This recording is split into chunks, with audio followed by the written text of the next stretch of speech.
देखो सुनो मेरी बात, ये जो बुचारेस्ट का टॉपिक है ये करंट में अभी बड़ा न्यूज में देखा गया था। और न्यूज में क्यों इंपॉर्टेंट है ये, क्योंकि इसका जो सिग्निफिकेंस है वो सिग्निफिकेंस आपको अभी करंट में चल रहे कौन सा जो वॉर चल रहा है यूक्रेन और रशिया का, उससे इसका सीधा सीधा लिंक है। अगर नहीं हुआ तो पढ़ाऊंगा नहीं, ठीक है। देखना अभी कैसे करके। देखो पहले तुमको ये समझ में आना चाहिए कि बुचारेस्ट है क्या, बुचारेस्ट नाम। तो सर सबसे पहली कहानी हमें ये समझाओ कि बुचारेस्ट नाम आया कहाँ से। तो अगर तुम में से किसी ने पढ़ा हो, एक कंट्री है जिसको बोलते हैं रोमेनिया, समझ रहे हैं मेरी बात। तो रोमेनिया की जो कैपिटल है उसको हम बोलते हैं बुचारेस्ट। क्या बोलते हैं उसको? बुचारेस्ट। तो रोमेनिया की कैपिटल में बुचारेस्ट आता है। तो यहाँ पे एक टाइम था जब कोल्ड वॉर का एरा होता था। कौन सा एरा होता था? Cold war era. तो कोल्ड वॉर के एरा में जब हम देखते थे तो कोल्ड वॉर में आपका क्या हुआ, जब कोल्ड वॉर आपका चल रहा था किसके बीच में? बिटवीन यूएसए एंड यूएसएसआर, ठीक है। तो इसमें बेसिकली कई सारी कंट्रीज थी जो आपका वॉर में इनडायरेक्टली इंगेज थी, पर आपका यूएसए और यूएसएसआर उनको सपोर्ट करने में लगे हुए थे। फिर एक टाइम आया जब हम बोलते हैं 1991। तो 1991 में आपका डिसइंटीग्रेशन हो जाता है यूएसएसआर का, सोवियत यूनियन बोलते हैं। और सोवियत यूनियन में जब बेसिकली डिसइंटीग्रेशन होता है, कई सारे आपका जो है पूरा एक यूरोप था। अगर आप इधर देखेंगे ये वाला जो पूरा हिस्सा है इधर का, ये यूरोप जो है हमारा, ठीक है। ये यूरोप वाली जो कंट्री है ये पूरा एक होता था, इसको यूएसएसआर कहा जाता था, ठीक है। तो इस यूएसएसआर में आपका जब डिसइंटीग्रेशन हुई तो लगभग 15 कंट्रीज में आपका टूटा। ये टोटल 15 कंट्रीज में आपका डिसइंटीग्रेशन हुआ इसका। और उसमें से कई सारी कंट्री छोटी छोटी आपका जो है कुछ ईस्टर्न पार्ट पे चली गई और कुछ वेस्टर्न फ्रंट पे आ गई, ठीक है। मैं दोबारा बोल रहा हूँ, कुछ ईस्टर्न पार्ट पे कट गई और कुछ वेस्टर्न फ्रंट पे आ गई। तो हुआ क्या कि आपका कुछ जो ईस्टर्न कंट्रीज थी उन्होंने क्या किया, उन्होंने आपका जो है बेसिकली नाटो को ज्वाइन किया। कुछ कंट्री थी जिन्होंने आपका ईस्टर्न पार्ट वाली कंट्रीज ने नाटो को ज्वाइन किया, यूएस लेड मिलिट्री अलायंस, ठीक है। तो इन्होंने जब ज्वाइन किया तो बेसिकली यहाँ पे अगर आप देखेंगे आज रशिया है पूरा, और रशिया के साथ यहाँ पे कई सारी कंट्रीज टच हैं। और एक कंट्री यहाँ पे डायरेक्टली है जिसको बोलते हैं आप यूक्रेन, जो सबसे बड़ा आपका बाउंड्री टच करती है अपना किसके साथ? रशिया के साथ। तो आप में से एक चीज समझ में आई कि सर सबसे पहले आपको ये बताओ कि ये ग्रुप कहाँ से बना। तो ये ग्रुप आपका जो है बेसिकली आपका आया था 2014 में। जब 2014 में आपका ये सारे लोग एक साथ आए, इन्होंने क्या बोला कि हम आपका जो है पहले तो ये यूएस लेड मिलिट्री अलायंस में कर रहे थे, और ये सारे फिर एक साथ मिले।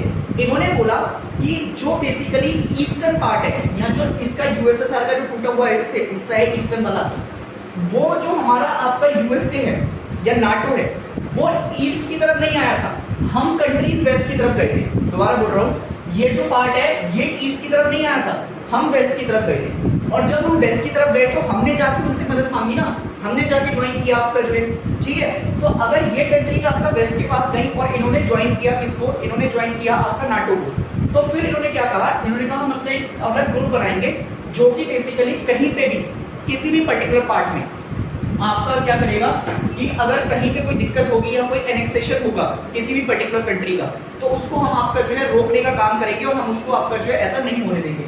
इसकी सब अभी 2014 में ही क्यों बनाया? तुम्हें याद होगा क्रीमिया एक कंट्री थी जिसको बेसिकली रशिया ने एनेक्स कर लिया था। याद आ रही है मेरी बात? क्रीमिया जो थी इसको एनेक्स कर लिया था आपका रशिया ने। और रशिया ने जब एनेक्स किया तब इसकी बड़ा इंपॉर्टेंट फ्रंट आया। इन कंट्रीज ने डिसाइड किया कि हम क्या करेंगे, हम आपका जो है बेसिकली एक ग्रुप बनाएंगे जो बेसिकली आने वाले टाइम पे रशिया को अपोज करेगा। तो अब हाँ एनेक्स मतलब खोल देना, मतलब एक तरीके से आपका जो है कैप्चर कर देना, ठीक है। तो अब क्या होता है, अब ये न्यूज में कहां से आया?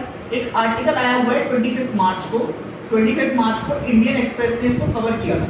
तो इंडिया में जो बेसिकली एनवॉय आए हुए हैं, एनवॉयज, ठीक है। एनवॉय किसको बोलते हैं? जो दूत होते हैं ना, जो दूसरी कंट्री के दूत आते हैं हमारी कंट्री में।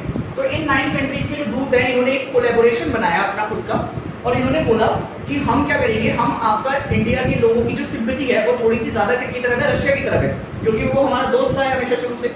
बट क्या है कि वो बेसिकली वहां पे जो कर रहा है वो लोगों को शायद नहीं पता हो, ये काम हम बताने का वहां पे करेंगे लोगों को। तो इन्होंने इंडियन एक्सप्रेस में एक आर्टिकल लिखा कि जो बेसिकली रशिया है, it's not what it is showing, it's not it's true colours, ठीक है। तो ये वहां से न्यूज में आया और ये फिर एकदम से करंट में न्यूज में आ गया ये टॉपिक। तो तुम्हारे पेपर में पर्सपेक्टिव से कहां से क्वेश्चन बन सकता है? सबसे पहले तो तुम्हें बुचारेस्ट की 9 कंट्रीज के बारे में पता होना चाहिए। B9 ग्रुप है, B9 का मतलब 9 कंट्रीज का ग्रुप है। तो जरा एक बार मुझे एटलस देना, एटलस दो, देखो जरा, ठीक है।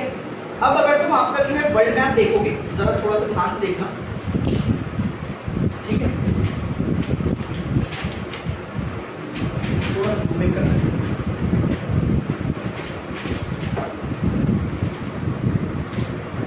जूम नहीं हो रहा, हो रहा है। जरा ध्यान से देखो, ध्यान से देखना, ये है हमारा रशिया, ठीक है। और रशिया के बाद आपका जो बेसिकली ये है, ये सारा यूरोप वाली कंट्री है। यहाँ से नॉर्वे, स्वीडन, फिनलैंड, ये सारी आ रही है। अब जरा तुम यहाँ से देखना शुरू करो, ये जो आपकी कंट्रीज मिलेगी तुमको, चेक रिपब्लिक, ठीक है, इसके बाद बुल्गारिया वगैरह आपका जो यहीं पे है सारी, और ये सारी एक कंट्री बनके आपका ग्रुप तैयार कर रखा है। तो कौन कौन सी कंट्री है इसमें? सबसे पहले बुल्गारिया, ठीक है, बुल्गारिया के बाद आपका चेक रिपब्लिक आएगा, एस्टोनिया आपका जो है यहीं पे देखने को मिलेगा आपको, हंगरी है, हंगरी की आपका कैपिटल बुदापेस्ट, ठीक है, ये इंपॉर्टेंट याद रखना। उसके बाद लातविया आपको देखने को मिलेगी, उसके बाद बुल्गारिया देखो यहीं पे है आपके साथ, लिथुनिया, पोलैंड आपको देखो यहीं पे देखने को मिलेगा। तो ये सारी अच्छा, पोलैंड की जो कैपिटल है ना, इसका बड़ा इंपॉर्टेंस है, पोलैंड की कैपिटल का वॉर्सो बोलते हैं इसको, वॉर्सो। एक वॉर्सो पैक्ट हुआ था जो आज के जमाने में है नहीं, 12th क्लास के चैप्टर में, पहले चैप्टर जो था 12th क्लास के एनसीईआरटी जो है उसमें पहले ही वॉर्सो पैक्ट आपका बता रखा है। कभी पढ़ने का मौका मिले तो उसके बारे में अलग से बात करेंगे, वॉर्सो पैक्ट क्या होता है। ये आपका 4 कंट्रीज का एक ग्रुप था जिन्होंने मिलकर बनाया था और वॉर्सो पैक्ट आपका साइन होता। आज के टाइम पे आपका इसका कोई सिग्निफिकेंस नहीं है। और उसके बाद एक रोमेनिया है, ये मिल रही है आपको रोमेनिया, और एक स्लोवाकिया है। तो ये सारी कंट्री एक मिलके आपका जो है क्या बनानी है, 9 कंट्रीज का ग्रुप है। तो इनको क्यों याद रखना है? क्योंकि वो सीडीएस के एग्जाम में और एनडीए एग्जाम में ये पूछता है कि इन कौन सी कंट्रीज में से, इनमें किन कंट्रीज में से कौन सी आपका जो है बेसिकली पार्ट नहीं है B9 का। दोबारा सुनो, वो क्वेश्चन क्या पूछेगा कि इन कंट्रीज में से कौन सी आपका B9 का पार्ट नहीं है। जैसे अभी करंट में G7 की मीटिंग चल रही है, तो G7 की कंट्री से आपका जो है मैं एक क्वेश्चन तुमसे लिख दूं, जैसे मैंने लिखा इटली, कनाडा, फ्रांस और इंडिया, और मैं तुमसे सीधे करंट में आपका क्वेश्चन पूछ लूं कि इनमें से G7 का पार्ट कौन सा नहीं है? इंडिया पार्ट नहीं है, तो बता दोगे आपका, क्योंकि इंडिया ऐसे गेस्ट मेंबर जाता है आपका जो है। और अभी करंट में आपका जो है G7 की मीटिंग कहाँ पे चल रही है? कल मैंने बताया था म्यूनिक में आपका पहले कभी आपका जो है वो भी हुए हैं ओलंपिक्स, बड़ी इंपॉर्टेंट है। आपका एक पिक्चर भी आ रखी है उसके ऊपर, अगर आप देखने का मौका मिले ना कभी तो देखना, एक म्यूनिक करके पिक्चर है जो कि बेसिकली आपका इजराइल बेस्ड मूवी के ऊपर है, और बहुत तगड़ी मूवी बना रखी है आपका जो है, देखने का मौका मिले तो कभी देखना। तो म्यूनिक आपका जो है ये पड़ता है आपका जर्मनी में, ठीक है, और जर्मनी में अभी जो करंट हमारी मीटिंग चल रही है वो G7 की मीटिंग चल रही है। तो अब जरा तुम देखना, अब इन स्टेटमेंट को आपका जो है तुम क्वेश्चन को करने की अटेम्प्ट करने की कोशिश करो, जरा ध्यान से देखना। मेरे शब्द जो है जो मैंने बोले हैं वो ध्यान रखना। मैंने बोला with reference to Bucharest B9 recently seen in the news, consider the following statement, all members were once the part of now dissolve, नहीं पहला ऑप्शन है नाउ डिसॉल्व, ठीक है। तो ये बेसिकली आपका यहाँ पे एक पॉइंट लिख लेना USSR, ठीक है। तो जो जितने भी मेंबर थे, जितने भी मेंबर उस टाइम पे वोट किए थे, वो आपका एक टाइप में USSR का पार्ट थे, हाँ या ना? ये उन्हीं से टूट के तो बना है, अभी तो मैंने बोला आपका जो है, ठीक है। और दूसरा क्वेश्चन ये था, all members were once the part, all members of B9 are the part of European Union and NATO.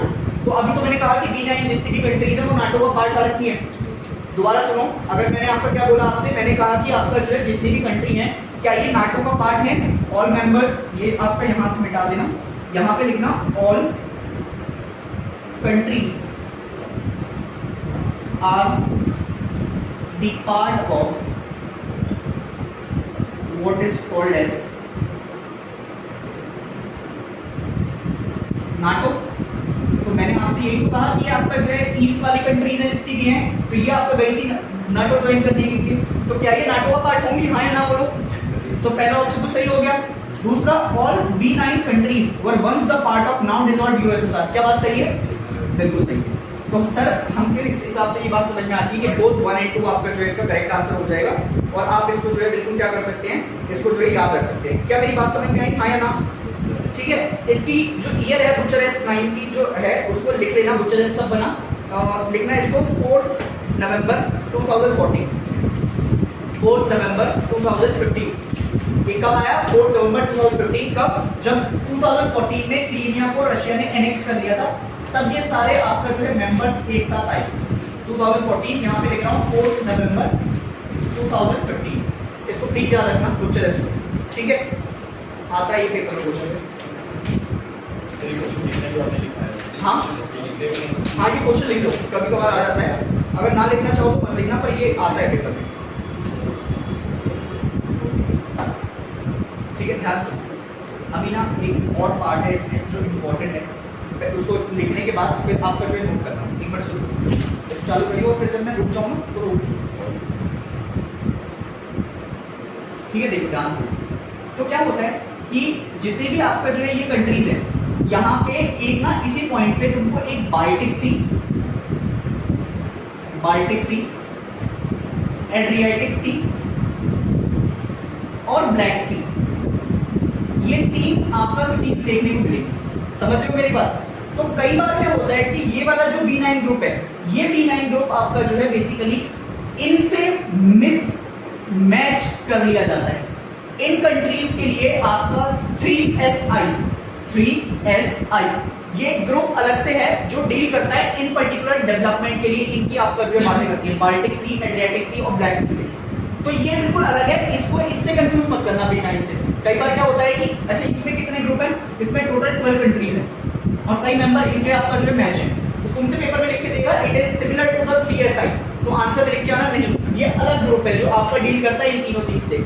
और ये बाल्टिक सी और एड्रियाटिक सी और ब्लैक सी ये न्यूज में बनी हुई है।